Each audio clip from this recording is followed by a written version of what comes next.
Welcome to Chillin' 101. We hope this video helps. In this video, I will explain how to send emails on Mailchimp. First, log into your Mailchimp account and navigate to the Create button. You'll then select Email and choose the regular option to begin building your campaign. This easy method ensures you can connect with your audience efficiently, even if you're new to email marketing. We'll cover each step to make the process smooth and understandable. Next, let's set up your campaign's core details. Give your email a descriptive name that only you will see. Then, select your audience, choosing who will receive your message. Crucially, specify your from name and email address so recipients know who sent the email. Finally, craft a compelling subject line that encourages opens, keeping it concise and engaging. Now for the creative part, designing your email.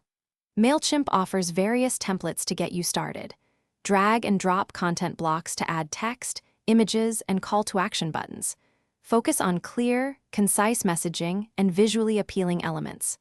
Remember to preview your email on both desktop and mobile devices to ensure it looks great everywhere before moving on. Before hitting send, always review your campaign. Double-check all sections: recipients, sender details, subject line, and content. Send a test email to yourself to catch any last-minute errors. Once you're confident, you can choose to send your email immediately or schedule it for a future date and time. Congratulations, your email is ready to reach your audience. Thanks for watching. Consider subscribing if we helped you.